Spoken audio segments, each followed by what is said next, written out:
Hello everyone. Before we start, make sure to like and subscribe to the channel and leave a comment with Wario or from and what time you're watching.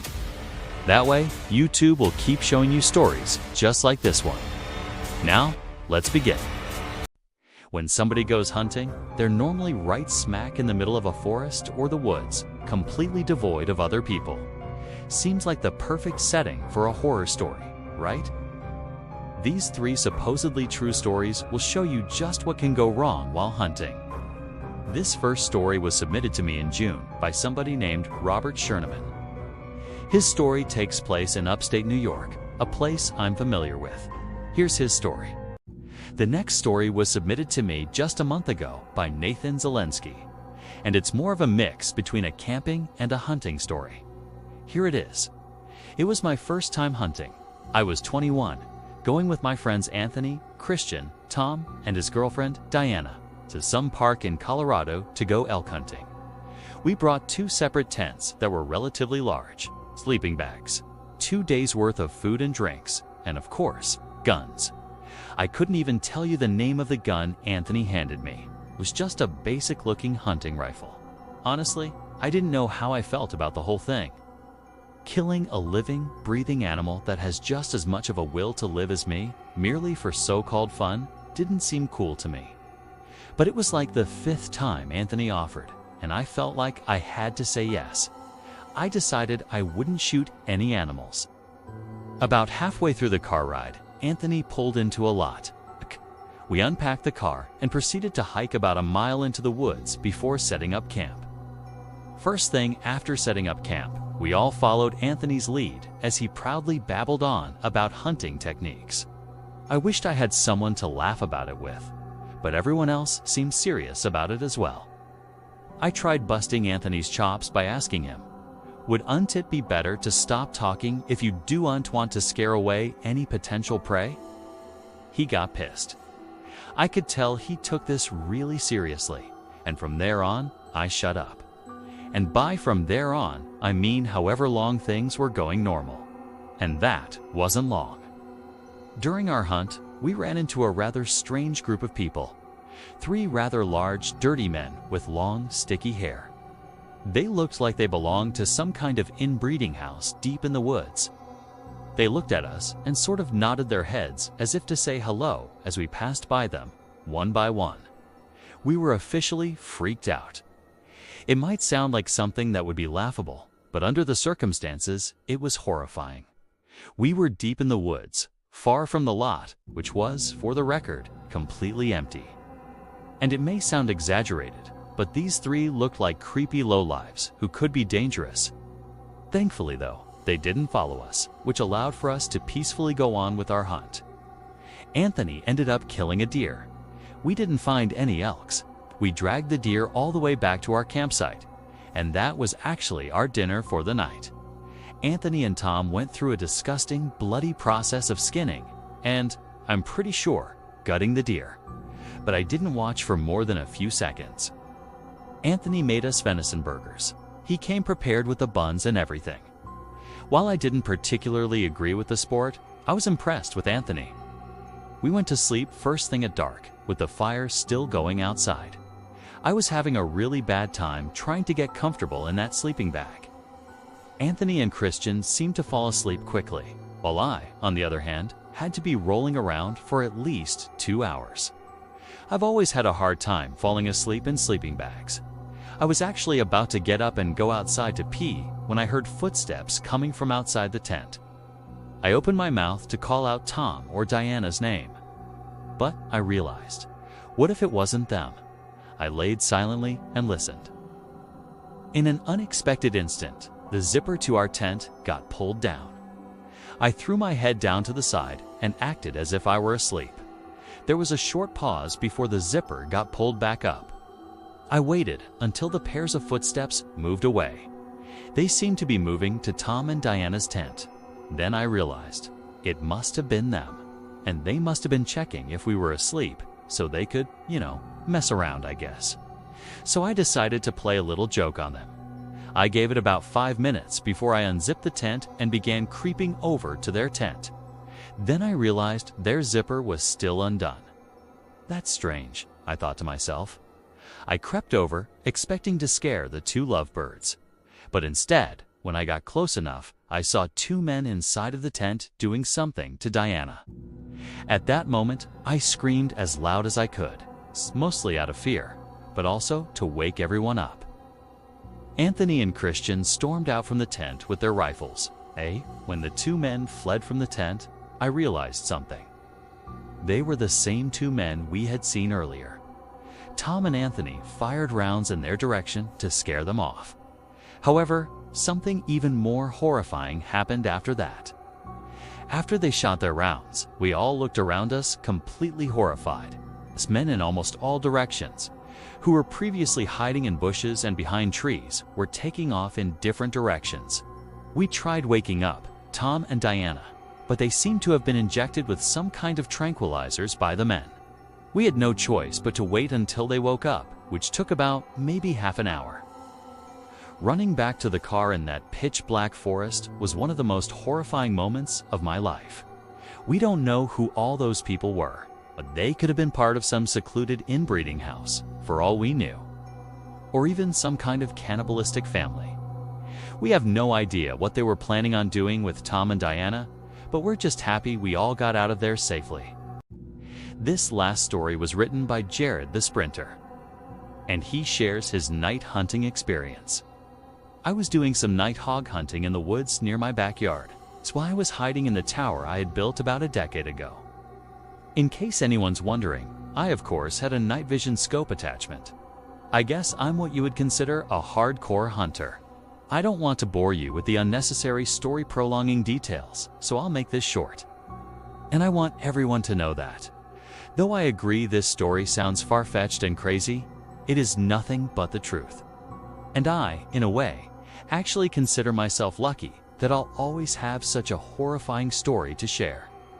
So, while I was sitting in the tower waiting for movement, it finally came. I took aim and found the source. But it wasn't at all a hog or any kind of animal I was expecting. It was a person. A man wearing all black sweatpants, black shoes, and a black hoodie with the hood over his head. But that wasn't the freakiest part. He was dragging a sack behind him. My heart started racing. I was pretty sure I was witnessing this guy trying to bury a body. I continued to watch him, but then he slowed down. And I swear to God, it looked as if he turned his head up to me. I ducked down under the wooden walls of the tower, shaking in my boots. Yes, I had a gun, but just the idea of using it against a person is horrifying. I lay low, praying to God that he hadn't seen me. It wouldn't make sense if he could, though it's practically pitch black out here, or at least that was my logic. Seconds felt like an eternity as I waited for the footsteps and the leaves to move elsewhere. But I didn't hear any footsteps. All I heard was the sound of a foot hitting one of the wooden planks on the ladder of the tower. I felt the entire tower vibrate and shake, as there were 2 more steps moving up the ladder.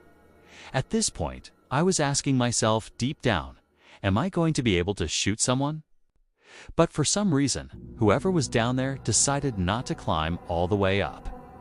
As I heard them jump back down to the forest ground and begin dragging the sack away, I think I stayed frozen like a statue for at least 10 minutes before even peeking over the ledge again. The coast seemed clear. I had to get home and warn the police immediately. I hopped over the ledge and descended down the ladder.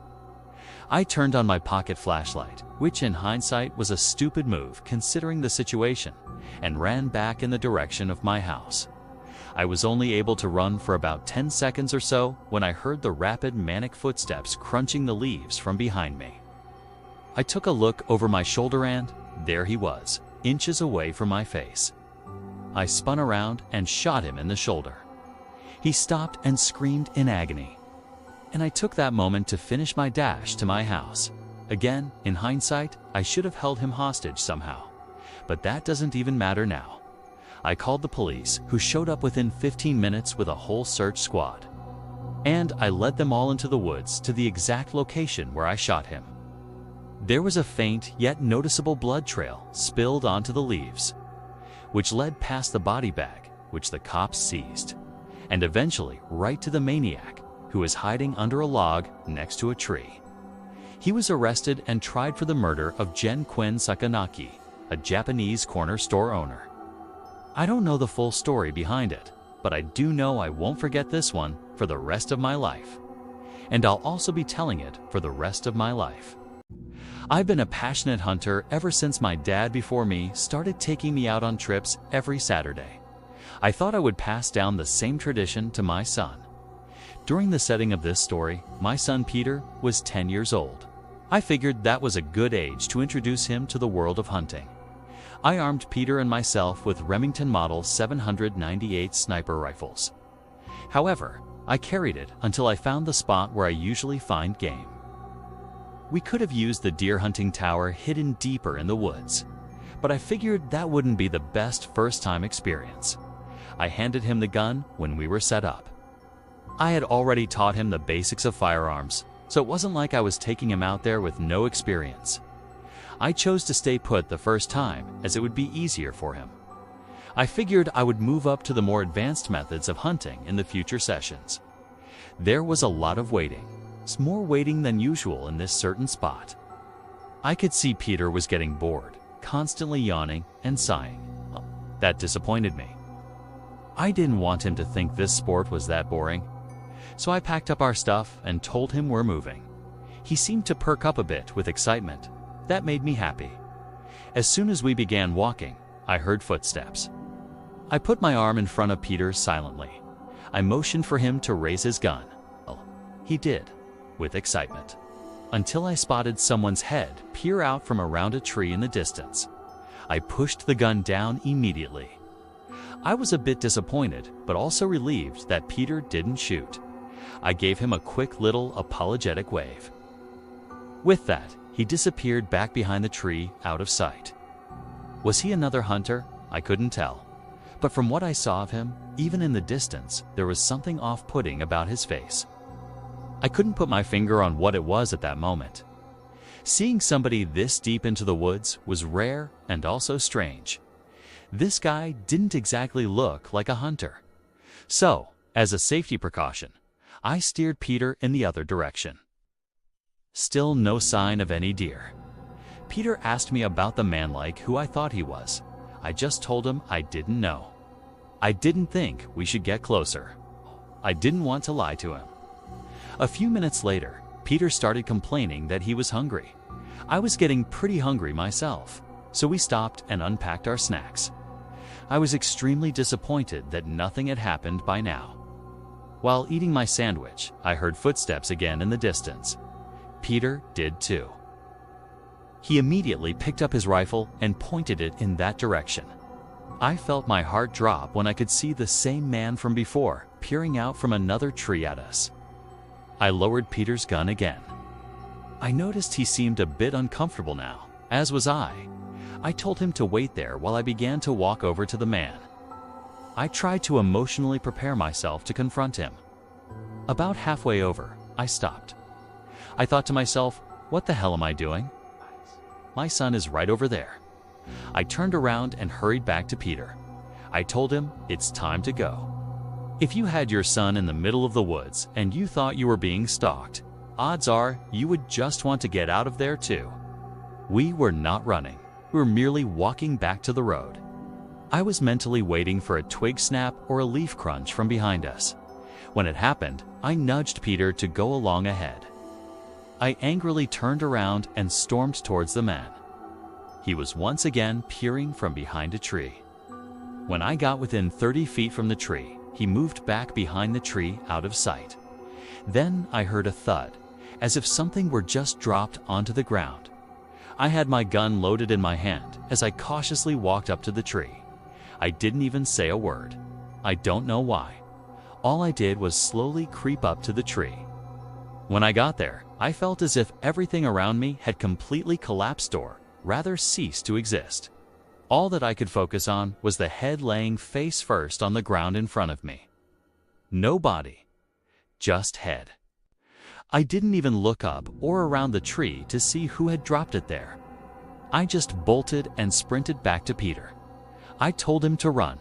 We made it back home safely within 5 minutes. I made 100% sure we weren't followed. However, I stayed up the whole night keeping watch for the sake of my family's safety. I found out the next day through my wife that there had been 2 disappearances of local hunters. That's when I called the police and reported what I had experienced. I had to, of course, play it safe for a long time, at least a few months, before taking my son out again. What baffles me, though, is how this person managed to kill 2 hunters who obviously had to be armed with some kind of weapon. I have since resumed hunting with my son,